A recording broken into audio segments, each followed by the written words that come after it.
No thanks to Georgia. Okay. Here we go. What's today? I know the date. You don't have to tell me. Okay, I'm ready. Hello. Today is Friday, August 30th, 2019. Today, we're going to talk a little bit more about the iPhone 11, the iPhone event coming up, Disney Plus, oh my goodness, a bunch of software changes, and a whole lot more because this is the iMore Show. And joining me today is Georgia Dow. It looks like you are going hunting today. For those listening, not watching, she's got a camo baseball cap on. I've been swimming and I did not wash the hair, so I figured I wouldn't scare everyone. I'm just gonna hat it. So I just found my camping hat, which has little lights on it. Turn them there on. we go. Oh, I think your battery needs to be. Yeah, okay. I might have. But anyways, these are little lights, and so when you're in the dark. Yes, I think I remember you find talking your about that on a way. previous show that you have that, which I think is a brilliant idea, and I do want one of those because that helps. You just got to run to the bathroom, right? You don't want to carry a bunch of stuff or hold anything, Well, you don't especially want to when have you're going to anything the in your, bathroom. you could get the big lights that are on your forehead, but Yeah, this I is like just that though. nice. It's a hat. The It's hat. right there. It works for the sun and it works for the dark. Exactly. And a hairdo. Also joining us today, radio silent at the moment, is Renee Ricci. How are you doing today, Renee? Good. I was just happy that Georgia bothered to get dressed at all for the podcast at this rate. Well, I was already in my Snuggies. I'm probably wearing pajama bottoms. Maybe not. Maybe not. We don't know. When you go visit her, is she dressed? Yeah, she's in a pantsuit. Very, very political. I'm usually wearing like my she's running for Snuggies. office. If I can wear fuzzy clothing, I will. Fuzzy slippers and pajama bottoms. Yes, I like it. Not a joke. I like it. So guess what happened yesterday? Which, by the way, I did predict it. I have to say, I did predict it. Did I not? Yes, you did. Renee, you got invited to the iPhone event this September. I did. What did it say? By innovation only. Yes, and I think a bunch of people quickly looked at it and mistakenly thought it said invitation only.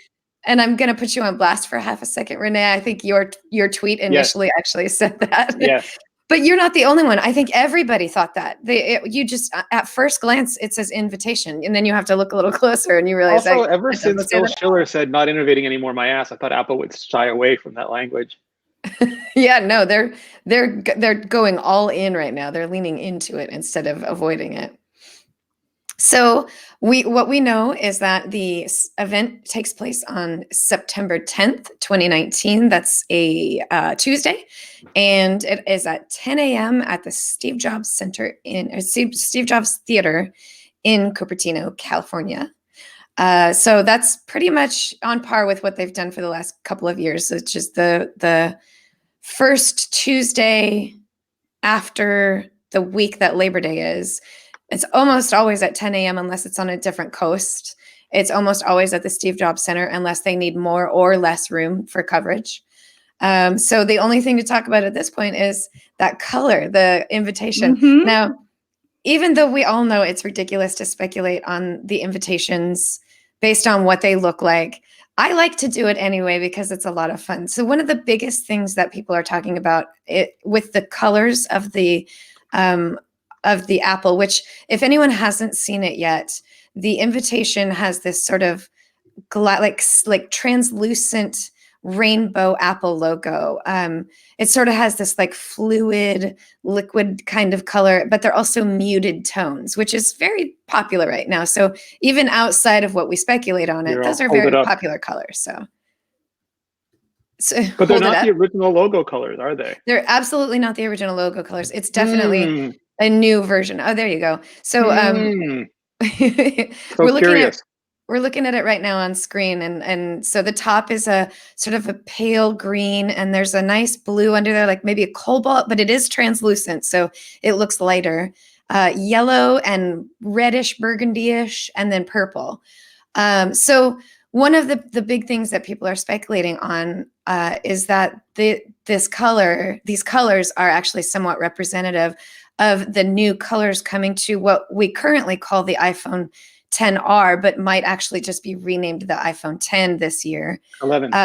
This also comes from a recent, or I guess it's not that recent at this point, but back in May, Mark Gurman tweeted some pictures of frosted glass that he said has been from Makatara, that it's been reported that these pieces of glass are what we're going to see on the new color iPhone. So I guess we can call it the color iPhone for now, since we don't have the official name. And I remember us talking about this back then, about the colors that were there. And if I remember, Micah Sargent is still in love with a color that it doesn't look like what we're going to see here, but we have a frosted green, a frosted purple, yellow, but it's not that bold banana yellow that we see now. It's actually a much lighter color.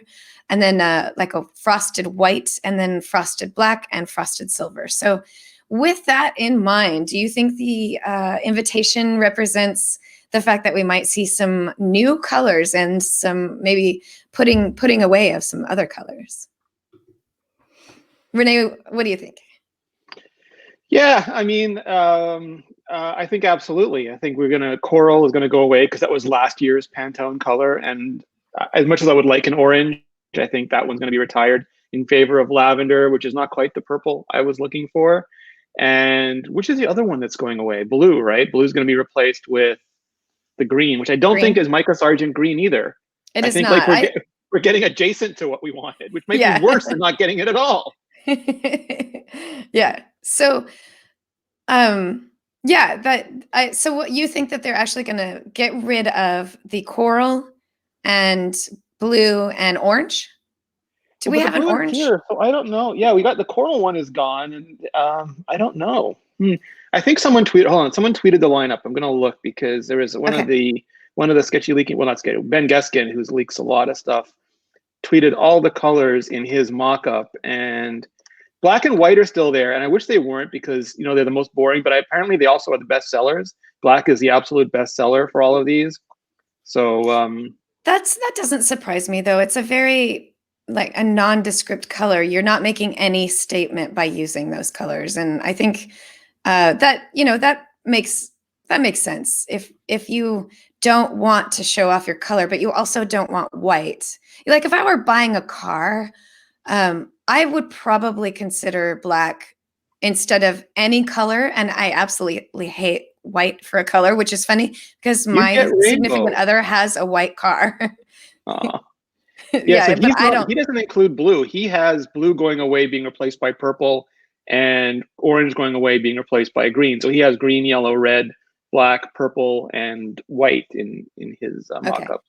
Yeah. So, and the yellow, I think if the frosted glass that we saw in that tweet is representative, it's a different color of yellow. It's a slightly different shade. But they have blue here. I'm so confused now. What is going on? Maybe this is the shimmery Apple logo on the 11 Pro that George has been waiting for.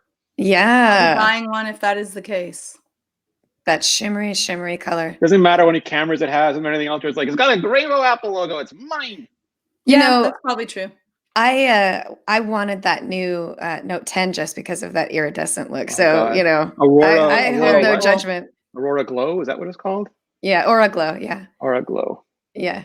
It's so pretty. I want my iPhone to look like that. Yeah, if they're going to have the 5 colors on the Apple logo and that's going to be representative of the phones, I would assume we're going to get blue because blue's there. And people are going to lose their mind if there isn't any blue. Blue's a really popular color. But is it though? Do we know? Do we know what sold last generation? I don't think they give us those numbers. But Renee, you just said you just said black is the most popular color. Yeah, so everyone likes black. It's so boring. No one's going to get the white phone because they want to be able to put it in their pocket and their purse. A lot of people like white phones. I don't understand it, but they do. I'm just messing because of the mine's the white one. I mean, I guess it's technically the gold one, but I'm okay with the white background. Or the back. It's a like goldish a creamy white, color, yeah. Yeah. Could it also be like talking about the camera and the colors and the resolution that we're going to be getting? Mm-hmm. That's on a the Pro camera. Good suggestion. No, and maybe don't think so, Renee? Of three-dimensionality to it ish. Is it the Siri wave? Oh God, is it the Siri wave? Oh, it is kind of. It kind of does. Don't even say that they're going to make Someone Siri said better. that on Twitter yesterday. Yeah, I'm not going to hold out any hope, but I would be so happy because my Siri's fallen down and can't get up. Oh, old school reference, Georgia. Well done. Yeah. My Siri just keeps talking to me when I haven't asked her any questions. That's what I'm with. I'm Why are you constantly ignoring saying, Siri, "Shut up." Lori? Why are you being mean to Siri? I know, I know. What are you gonna do? Any more rumors about what the invitation itself might represent before we move on to a couple of new rumors from last week, believe it or not?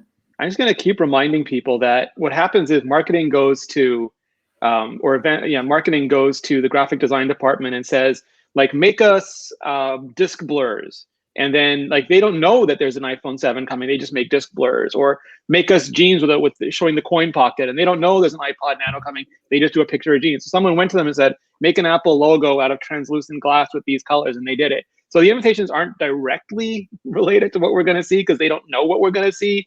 And apparently a lot of them like to watch all Twitter guesswork and laugh, and I'm assuming drink. Yeah, you know what, I like, again, I've mentioned this before. I mention this every year. I like speculating about what might come and what the rumors are, because it's like shaking that Christmas present before Yes. Christmas Day. I think it's fun, and I don't take any of it seriously. There's no reason to like use any kind of deep analysis on it, but it's a lot of fun to just kind of pretend what could be. So, I mean, there is a chance that we're going to get new colors of the Apple Watch. Although I guess technically titanium is not a color, it's a metal. It could be white. There might even be a new color of ceramic. What if we're I getting... want to see it be white titanium just so Lord Georgia loses it again. She certainly wouldn't wear it with her jeans because it might get dirty. No, it's not happening. It's not happening. They'll do a titanium and leave it silver just for me. Yeah. Well, and Renee, because he wants that too. So yeah. So there's been a couple other rumors coming out, and at this point, I guess they're less rumors and more just like actual facts of what's to come, because the leaks have been so insane. But there's some case makers that have been making or showing off, or even having actual pre-orders for cases for the upcoming iPhone. Totally is an example of it. They're a well-known case company. They make one of the best ultra-thin cases for iPhone. I absolutely love their products. They have ultra-thin cases available for pre-order right now for 3 different sizes of iPhone that are titled iPhone 11. They have the Squircle camera cut out on the background, and they appear to be sized slightly different, but not much different than the size of the cases that we have now.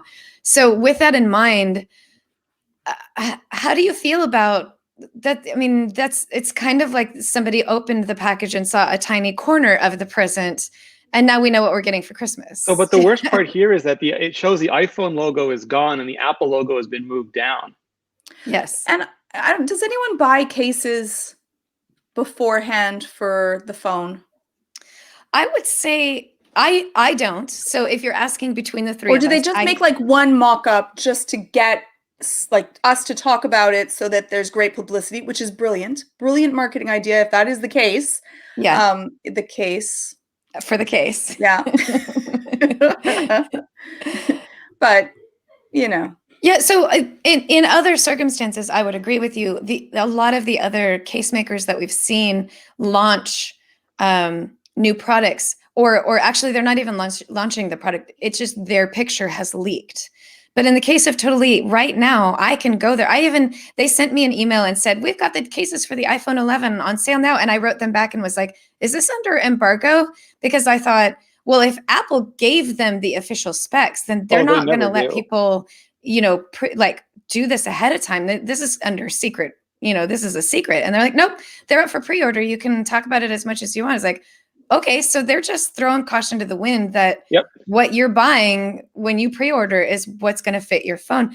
Yep. And, I think there have been times in the past where new iPhones had almost identical case matching, but there was something like slightly off.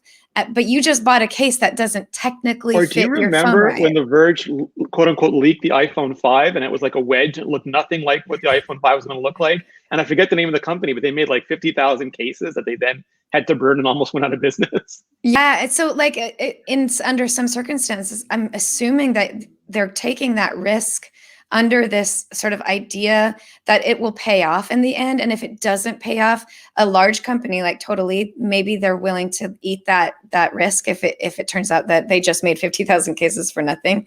So, I don't know. But the fact that you can pre-order them to me is like it's a much bigger deal than just here's a picture of what the new phone is going to look like. It's like you're already spending money on this, even though you don't know what the new phone is going to look What's like. happened before is that you pre-order it, but once the phone comes out, they haven't actually made anything but the prototype in a lot of the cases. I totally don't know about Totally itself, but usually, and then they fix it. I have had a case that they said was going to fit, and I was really excited for it, and I got it, and it did not fit perfectly. And then I returned it, and they got me one that did fit perfectly well afterwards. Mhm. But I think usually you pre-order, but they haven't actually made anything but the prototype. So you get a little mock, and sometimes it's just really an image. Like there's no actual case. Right. There's is. nobody that's,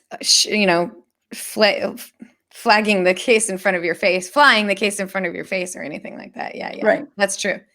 But yeah, so yeah, I think what we're hearing is obviously the square camera thing, which at this point I'm used to it now. I've seen so many pictures of it that it doesn't gross me out like it did when I first time I saw it. I literally said no with like the face huggers. Doesn't it? It's still a little big. I still find it a little. I think it's still going to take a little bit getting used to. Like I'll be. You won't notice it. Pardon me, Renee? Use the case. You might not even notice it. Well, that's true. I always do use a case. I know you're the one that often goes naked phone, which is inappropriate, but you do. Tote snakes. And snakes, as the kids say.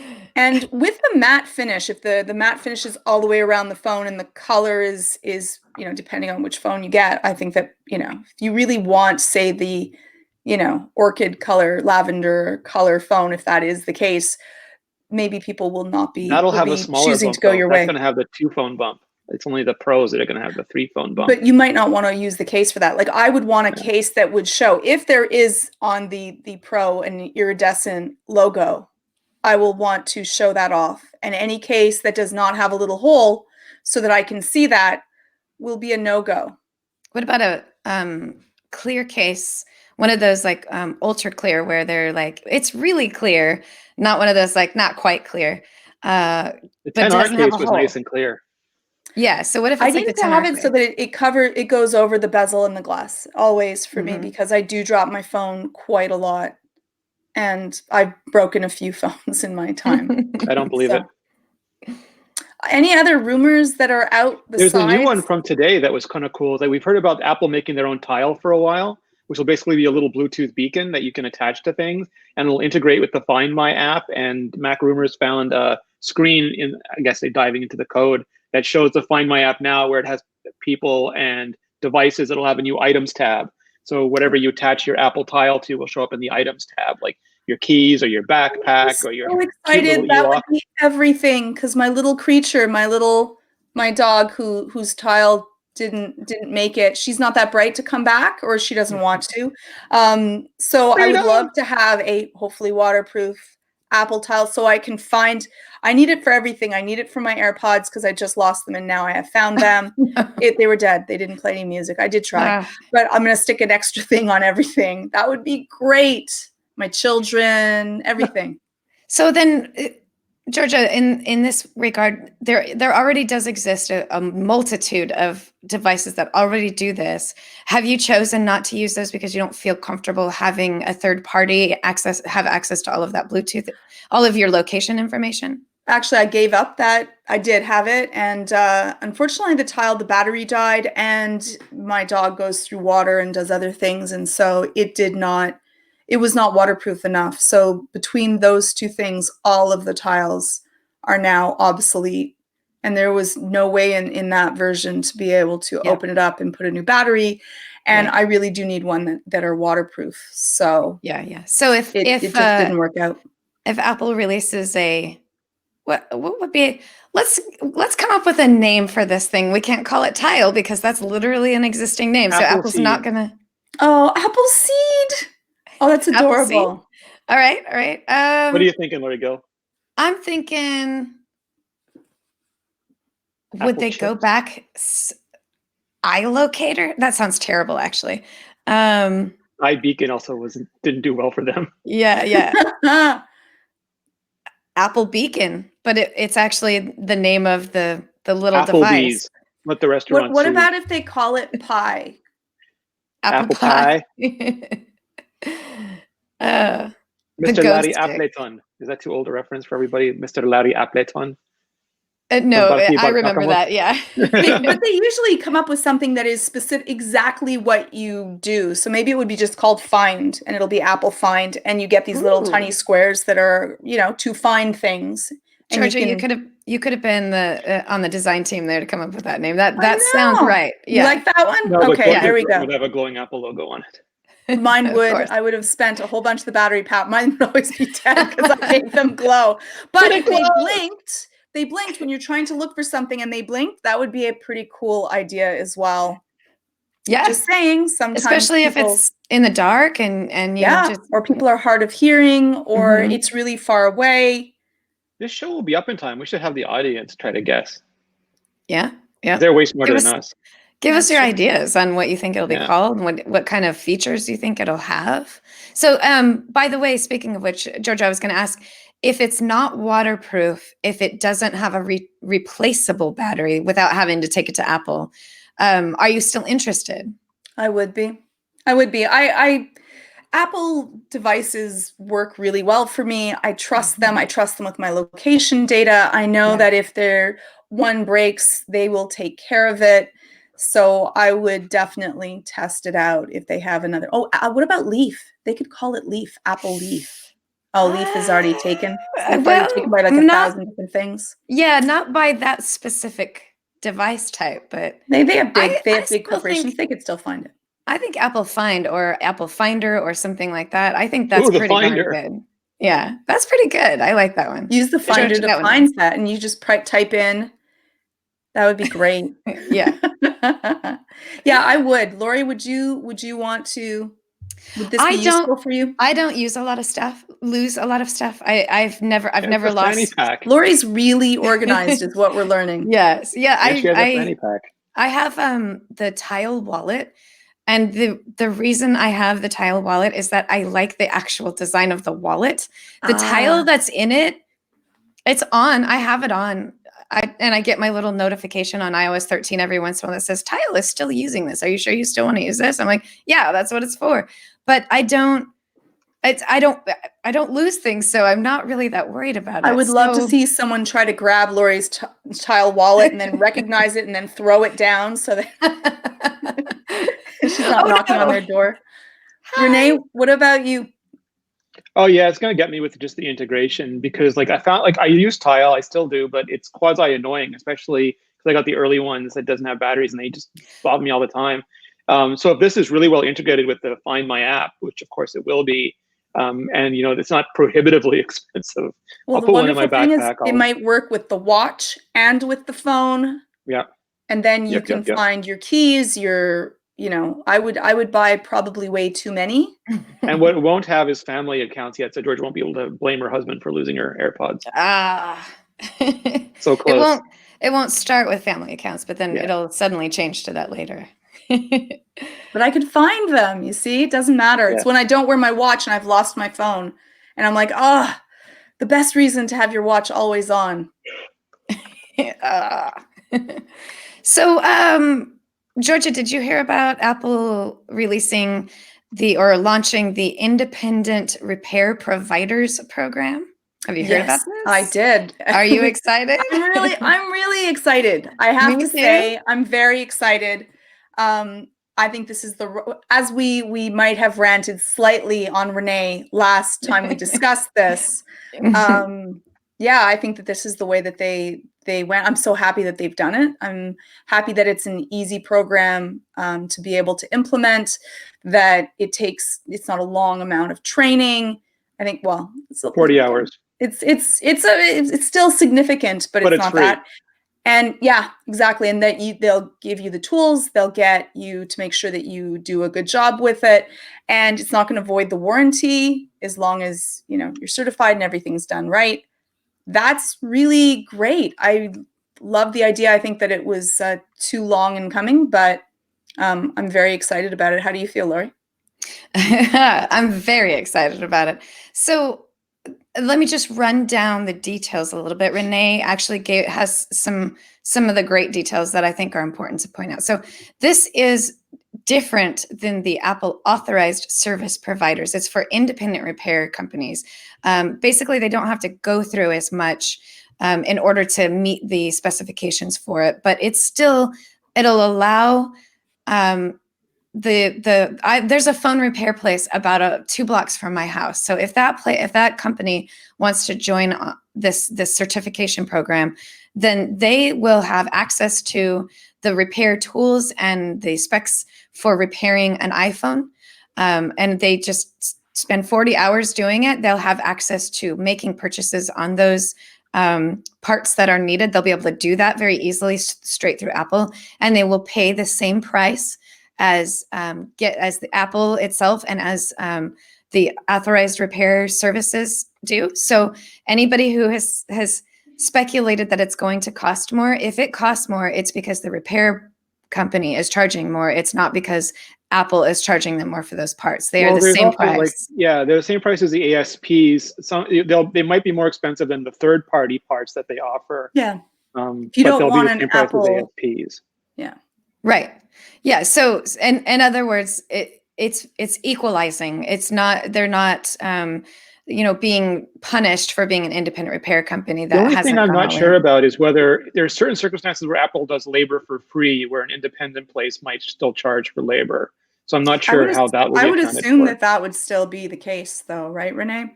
Like, you're not going to be, you choose to go to Apple and you have stay warranty. I think Apple can afford to do it. I don't think B&B can afford to do it. Yeah, so it would be your choice whether you choose to go. And you may not have an Apple place nearby. So I just don't want indies penalized if people see that they have like a labor charge. Renee, all of the things that Apple said for the reasons that they were not wanting people and had lobbied against having people repair their own devices, certain parts of their own phone, what has changed in between that, or have they tried to make sure that people are going to do a good job? Yeah, so I mean, they've been pilot testing this for over a year with 20 different companies all over the world. Like in Asia, I believe there's one in Canada. There was several in Europe, and they've known that this was coming for a long time. So even while they were talking about the other stuff, they've known about this. And I think their concern primarily is, and people will say, oh, it's a company, they don't really give a shit. But when you talk to them, at least the frontline people will say they just want safety and they want a surety for their customers. So this program lets you know that you have access to certified Apple parts. They can still sell third-party parts if they want, but as a customer, like if Lori goes to that shop 2 blocks down and says, I'm only really comfortable with genuine Apple parts, they'll be able to provide them. It won't be like, oh, Apple won't let us give them to you, so we're going to give you this one that the label's kind of half off of already and looks like it survived a small bombing, but it's just fine.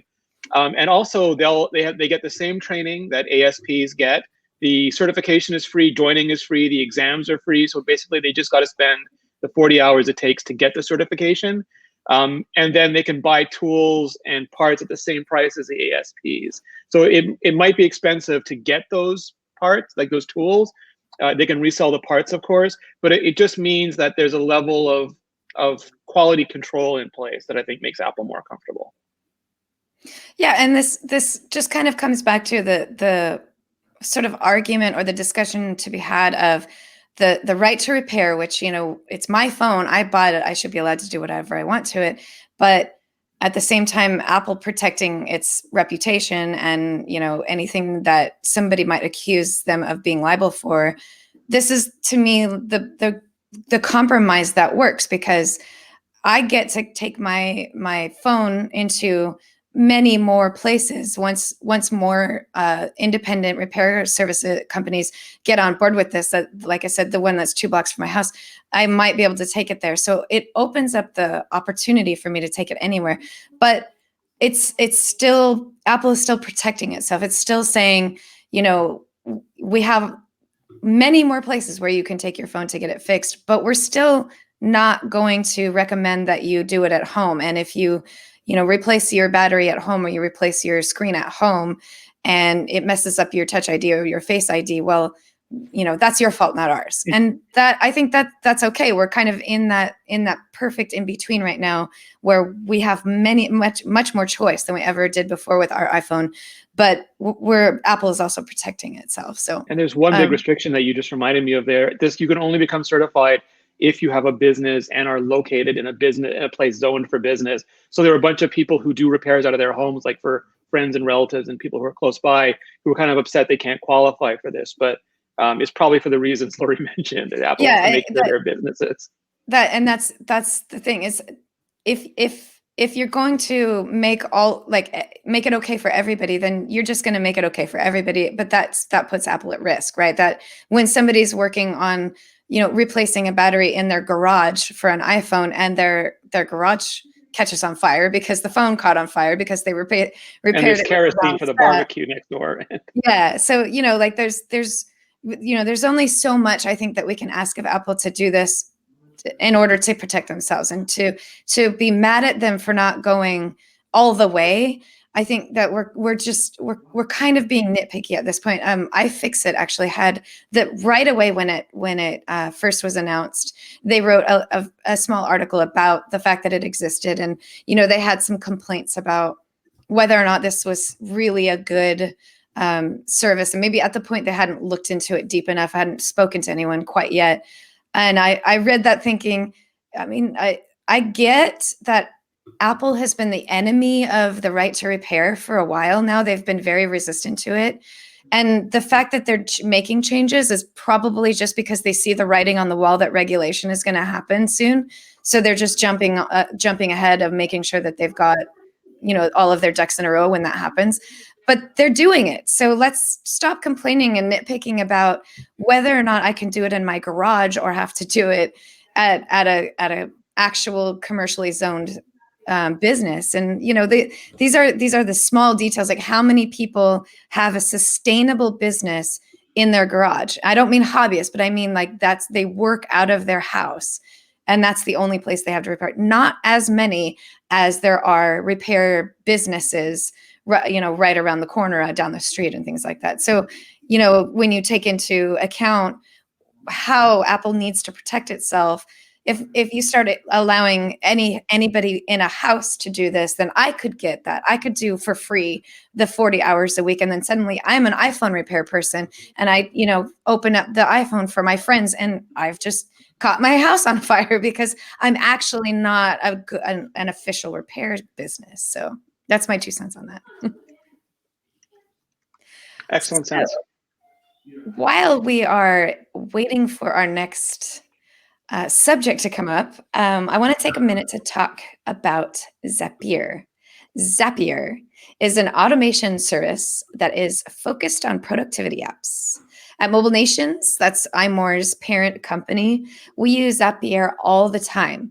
We recently switched over from one workflow service to another, and we automated the moving of all of our workflow content over like a boss. Like the amount of work we would have had to do manually would have been hundreds of hours worth of work, but Zapier allowed us to just kind of flow it in 1, 2, 3 steps, super fast. We use it all the time to set up notifications in our Slack about what we're doing in Airtable, so that we're constantly aware of what everyone is doing in their workspace. It's amazing the kind of automations you can build with Zapier. Really, I mean, if you can think it, you could do it. There's 1,500 apps that are supported by Zapier. So you can do stuff like link your Gmail to Google Spreadsheets, or your things, the to-do app things, to Airtable, and anything that you can think of. With these 1,500 productivity apps, you can create these amazing automations that will happen. The easiest way to find out more about it is to go to zapier.com/iMore. You can connect business software, automatically send emails to people in your team when you're working on spreadsheets, set up personal reminders for getting things done. With Zapier, you can automate almost anything. You don't have to know how to code. All you do is select the app, select the actions, and you're good to go. You can let Zapier do all of the tedious work so you can focus on the details. Plus, setting up automations is a whole lot faster than filling out each and every one of these spreadsheet cells. Right now through November, try Zapier for free by going to our special link, zapier.com/iMore. That's zapier.com/iMore to get your free 14-day trial. And thanks again to Zapier for sponsoring this episode of the iMore Show. And now back to our program. So we got the independent repair provider program launching, and we also got a bunch more information about Disney Plus, which prompted Renee to make a wonderful video with Vector comparing Disney Plus and Apple Plus. So, Georgia, first of all, let me ask you, are you excited or interested at all in Disney Plus? Are you going to get it when it comes to Canada? Are you skipping it because you're just Disney, Marvel, and all that's just not your thing? Is it too much money? So I will probably skip it. One, I hate waiting for shows. I don't want to have to wait. Two, I'm just, some of the shows might be great. Like they might be really, really good and compelling, and then I will revisit them. But so far, I have no bites. I've already watched the films. I'm not someone that will rewatch anything. So anything that's already happened, unless it is a series, it's not for me. I think that Disney, I'm just going to say it, they milk everything till it is dry and dead. They go through this project of insanguination to everything that they touch. And I'm a little bit, done with the entire thing. I like Loki. Like maybe that'll be, pithy or so. I don't know. No, I'm not really excited. I'm the opposite of Renee. I'm the Grinch in this story. I'll just say it. So, yeah. Renee is so excited, and I have to tone it down because I'm like, it's gonna be a series weekly, and Renee's like, no, that'll be great, and I'm like, he sends me all the links, and he's excited, and I'm like, no, I'm not excited. I'm worried about Apple TV. I'm worried about I'm not worried about Disney. They'll have enough. I think that just with the sports, they'll be able to have a package that goes through. But no, I'm not. Go ahead, Renee. Go ahead. Tell me why I'm wrong. Georgia cares not for Disney. You answered that already. I don't have to say anything at this point. I mean, so, no, but why are you excited? Excited is the wrong word. So they've announced a lot of stuff. Disney has announced a crap ton of stuff, and a lot of it is really famous brands. And the minute they announce a Fraggle Rock show, George is going to turn 180 degrees on this. I actually got a little bit excited you just saying that. I was like, did they? Did they? I mean, they own it now. Disney owns 80% of our childhoods. But it's just like they have Pixar, they have Marvel, they have Star Wars, they have the Magic Kingdom, they have the Muppets, they have Fox, which includes the Simpsons. There's just so many famous things there, and they're doing everything. At D23, they not only showed the trailer for Mandalorian, which we knew. They talked about that guy from one of the bad 17 Star Wars movies they've made recently, the Ando whatever show. They're bringing Clone Wars back, which was so good. It kind of clowns the last few movies that they've made. But they're bringing back Lizzie McGuire. They're going to have what's his name? I'm blanking on him. The guy used to do all the Apple ads. Hannah Montana that they're bringing back. Jeff Goldblum. They're going to have him explaining there's so many different diverse things happening there. And they're going to have all the Marvel shows that you mentioned. Plus they announced 3 more. They haven't even released one yet. Now there's She-Hulk and Moon Knight and the third one, Ms. Marvel, coming out as well. And that's just a crap ton of content. But when you look at it, like there's only one show, I think, or 2 or 3 shows available at launch. Like Mandalorian is the only one that's going to come out with the service in November. And it's going to be 1 episode a week.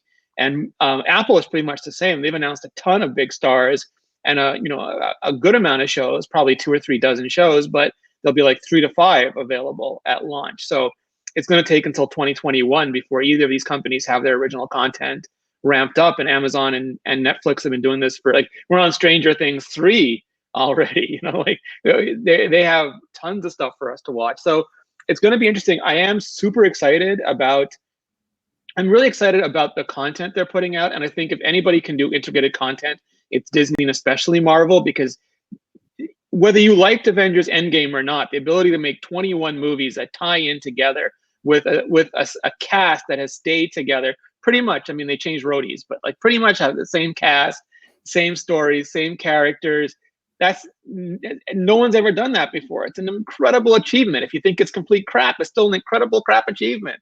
So I'm excited to watch the television and movies go back and forth. But my biggest thing comes down to there's still too many of these. I mean, Warner's has HBO Go, HBO Now, HBO Max, the DC stuff, and whatever the hell Harry Potter is on. And that's just one company. And we're going to have 18 different streaming services. And I would much rather there be something like Apple Music or Spotify that just gives me all of them for one price. Mm-hmm. Sorry, And isn't that what they call cable TV?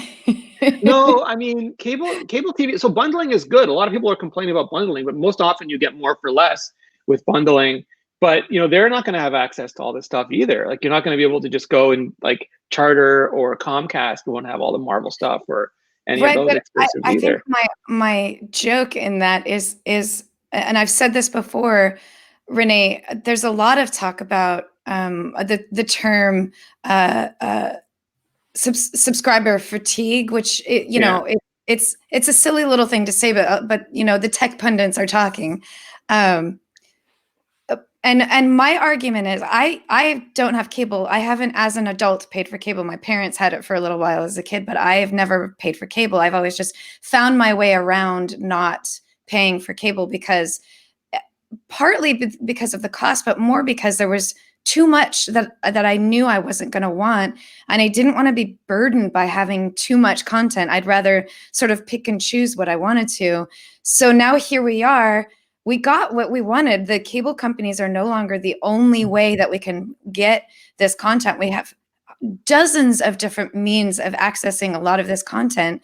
And now we're complaining that there's too many options. So we can't be happy. We're either mad because there's not enough choice, or we're mad because there's too much choice. We're entitled. So like the thing is, and it was a good explanation. When you went to the newsstand in the old days, there were a ton of magazines there and you couldn't buy them all. You had to pick and choose. Like I want entertainment, I want, Vogue, and I want Canadian Living or something. I don't know, American Living. Nobody wants Canadian Living. Yeah, but those are the three I can afford, and I can't afford the 150 magazines that are on the newsstand. And we were fine with that. But now we're looking and saying, but I want all of it and I should get all of it. And like if you subscribe to magazines, was there subscription fatigue because you had to subscribe to Vogue and Cosmo separately? I mean, like how many magazines am I supposed to subscribe for? What are these jerks doing to me?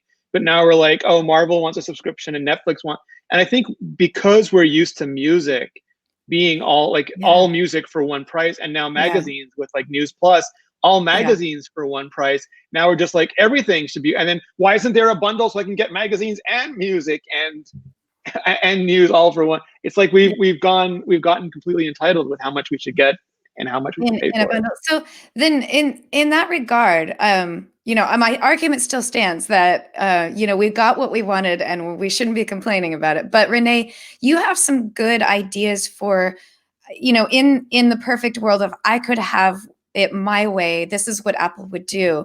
What are some of your ideas for the perfect bundle package? From Apple specifically? From Apple specifically. Yeah. So my biggest problem with TV Plus is that Apple's not going to have any catalog content. When you subscribe to Netflix or Disney or Warner or HBO Max, there'll be a ton of content to watch. That's great because one of the things we do is, like, one of the problems this stuff is designed to solve is boredom.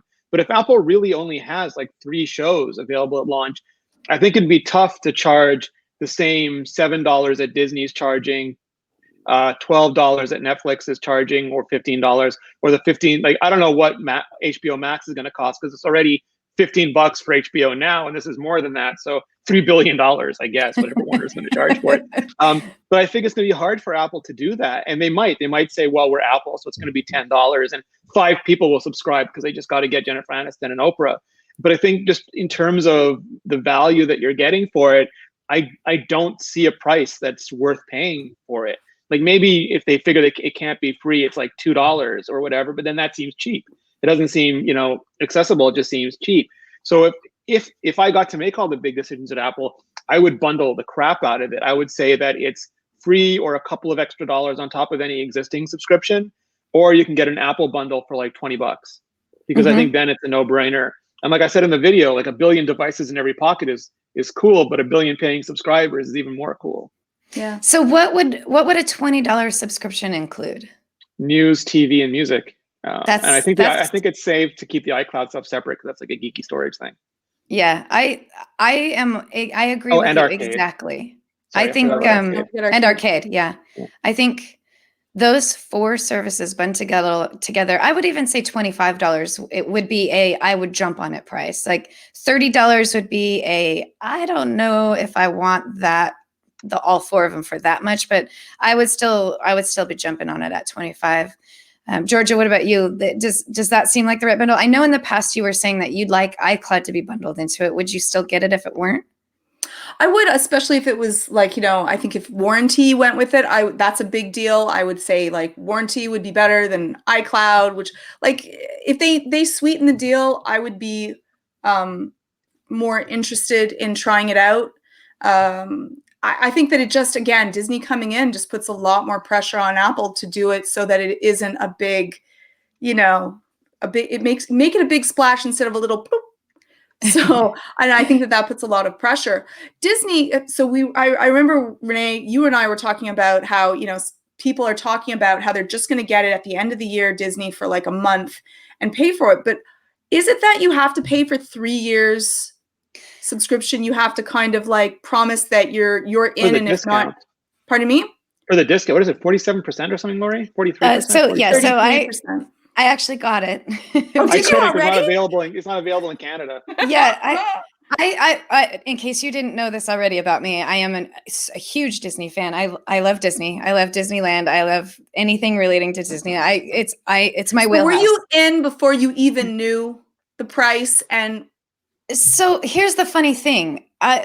When they first announced Disney Plus, my first thought was, I don't think I'm going to do this because like the Disney Channel, I was thinking of it like the Disney Channel app, and it's a lot of like baby kid shows. It's a lot of things that like I really can't get on board with, no matter how much I love Disney. It's just not something I'm interested in.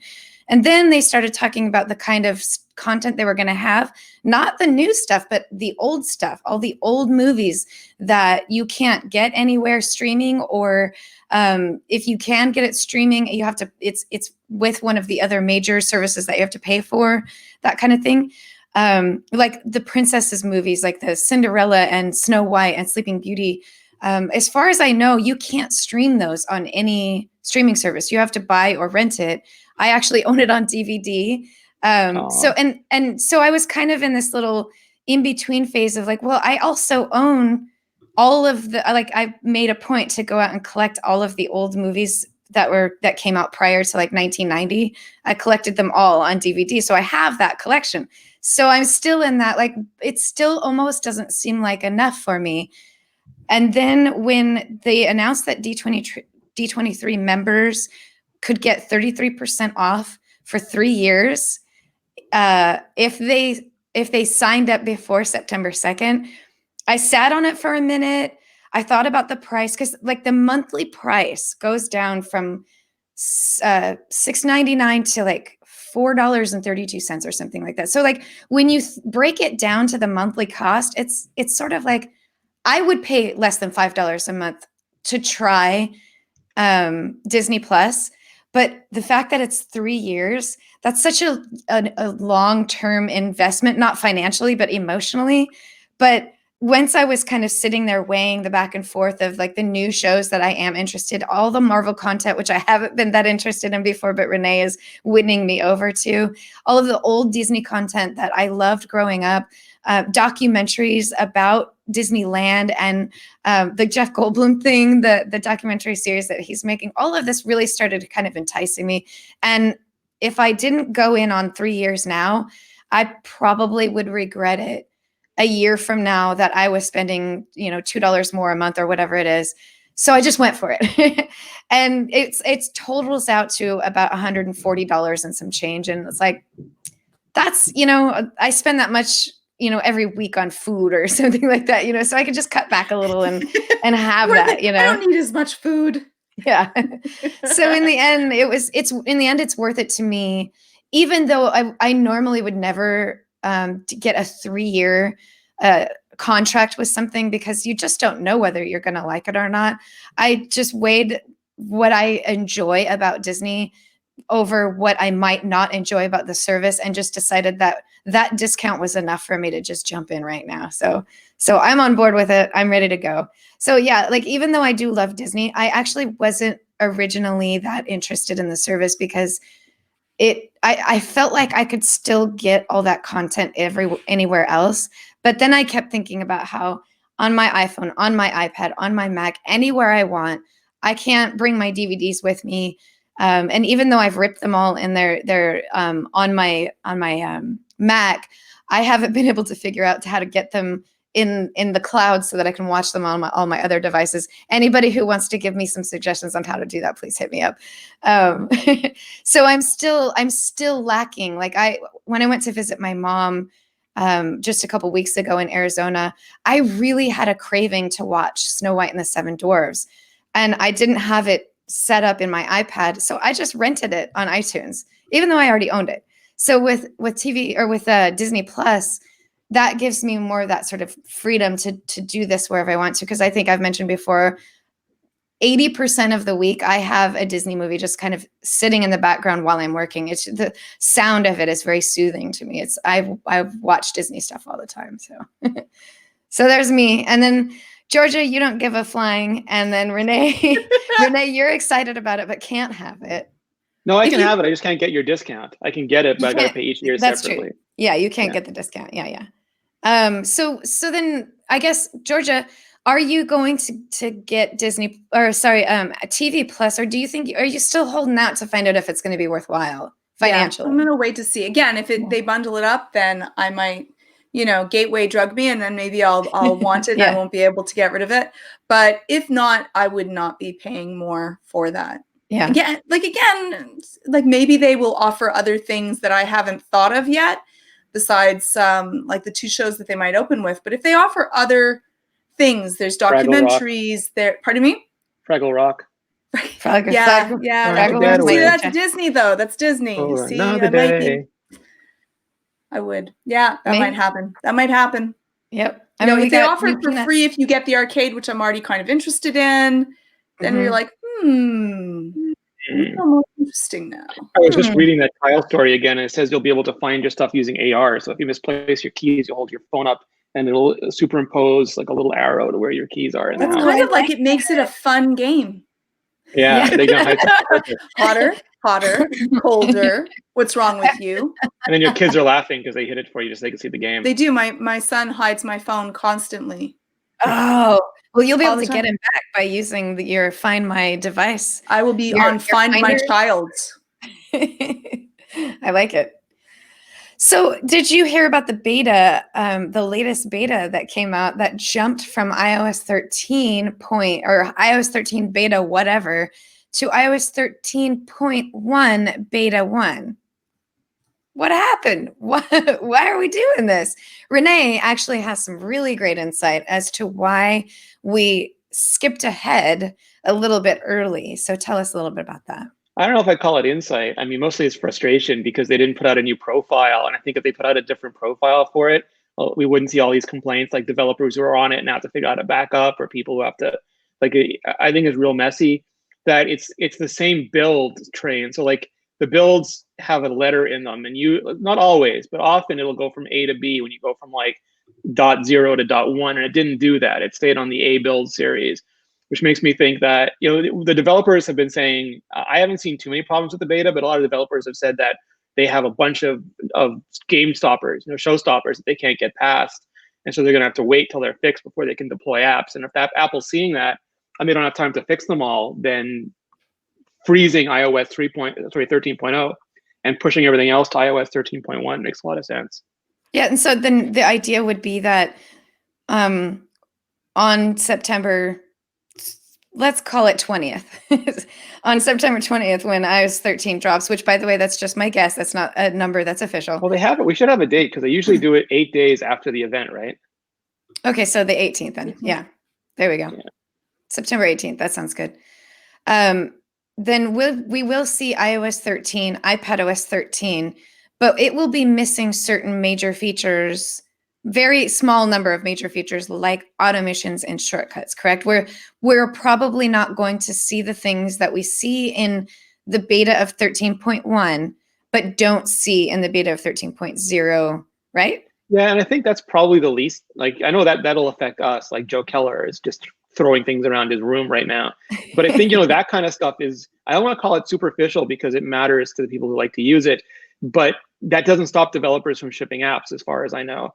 But if there are things that are actively stopping them from shipping apps under the covers that we don't see, that we don't run into, there could be a whole bunch of stuff that just isn't in it for launch day. And then 13.1 will come up faster afterwards.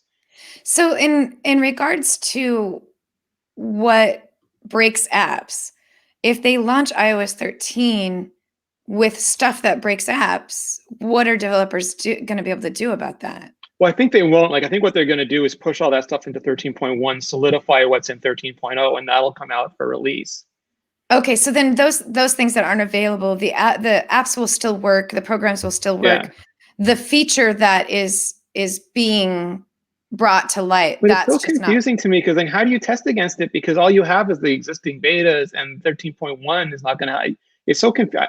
We're going to have to look back a month later and see if we can piece together what happened in hindsight. Yeah, definitely. Because a lot of people have proposed a lot of different things, but none of those things actually required Apple to ship 13.1. Like, it could have frozen 13.0.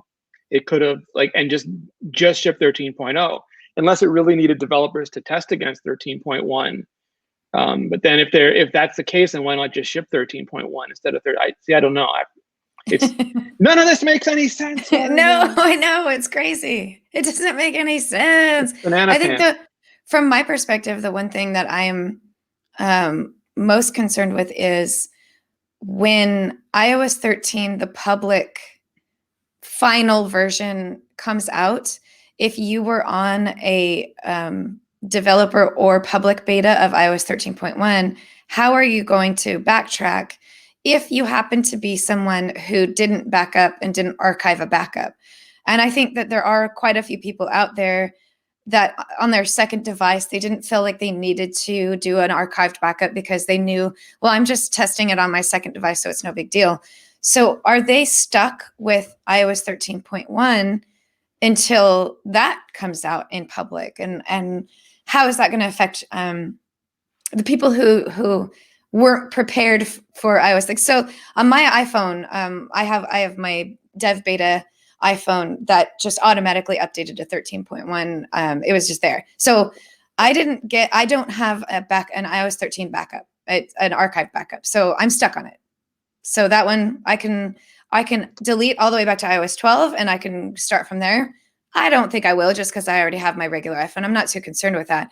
But if I wanted to be back on iOS 13, I would have to go through kind of a long process to get to that point. So is that kind of is that what's going to happen? And I think it is. I think we're going to have to help people are going to have to sort of. The nerds, yeah. But I mean, like, there's a billion people who are never going to know about this. Absolutely. But the nerds, they're going to have to. Yeah. They're going to backtrack all the way to iOS 12 unless they were smart enough to, which I wasn't, smart enough to make an archive backup of iOS 13 during that beta process so that they can go back to that. And we've had to do that every year because the new phones will come out and we will have been on the beta, and the phones, don't necessarily have the same exact thing. And so you have to update them. And like, it's happened to me so often that I just set up as new and then download whatever beta and then go from there.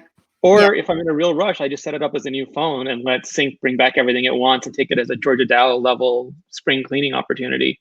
Yeah. I want to be a prisoner of my data, Lori Gill. I refuse to be a prisoner. Let me bring up one more thing. Our time is almost up, but there's actually just been a couple of fun little things that I wanted to quickly talk about. So can we take a quick gander at the guy who gold coated a pair of AirPods? Oh, I did see that. It's a YouTube video. Let's see. Did we get his name? He's a jeweler, and his name is Pablo. And I'm going to say his last name wrong, so I apologize. Sima de Villa. he took apart a pair of AirPods. So, really professionally did this, dipped them in 18 karat gold and put them all back together again. And they are Amazing. just the fanciest pants things ever. They're not for sale. This isn't one of those, get your $10,000 diamond encrusted iPhone case. This is just one guy who just wanted to see what it would look like if he gold plated a pair of AirPods. So if you get a chance to take a look at it on YouTube, it's titled "I Turn AirPods into 18 karat air gold." So definitely want everybody to check that out. They're beautiful. They are as pretty as you thought that they would be. And again, I want my steel ones. I'm like, oh, here's another option. Then I went, no, this is not another option. When I first thought, I went, oh, I thought it was just metallic. I didn't. And I went, oh, and then I went, oh no, 18 karat gold. That's not affordable. And he only did it for himself. Right, but yeah. Who knows? Might we be getting colored AirPods, Renee? Just tell me no. It's okay. I don't think so. I think it's like the same as the. I mean, I want them. I would love to have them, but I think Apple. They're so iconic that Apple gets so much marketing out of them all being white and being so visible that they won't change them anytime soon. Fair. They just want us. They just want us to change them. Did you see that ad for the customized AirPods? I think that's what they want us to do. They want to say we're keeping it pristine, and if you don't need to be a purist, go decorate it yourself and have fun with it. So Georgia, you just need to just bite the bullet and decorate them yourself. It's fun. You are a crafty DIYer. You could do that and actually make them look amazing. I don't know about it looking amazing. That's my thing. I could definitely do it. I have gold leaf that is like sitting right in front of me. Here we go. See? Gold leaf the hell out of your AirPods. But then, then I'll have probably, in my head, they'll look amazing. And then in reality, they probably won't. In reality, there'll be little flakes of gold that are sticking in your hair at the end of every day. It'll be a little gluey and there'll be gold. I don't think that might be outside my skill range. All right. Well, we have had another wonderful hour talking about Apple related things. And it's time to say goodbye. I need to come up with a fun song that I can sing at the end of every show. Georgia, I like it.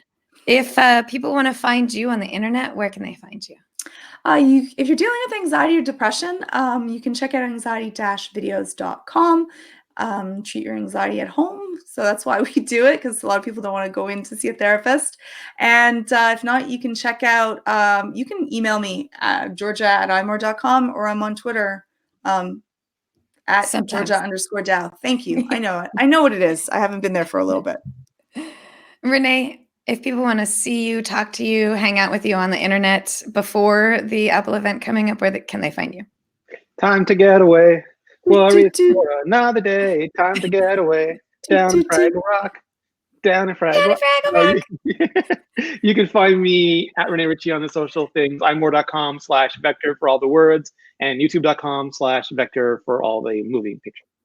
And I definitely highly recommend that you check out all of the things he's done this week. There's been some amazing things.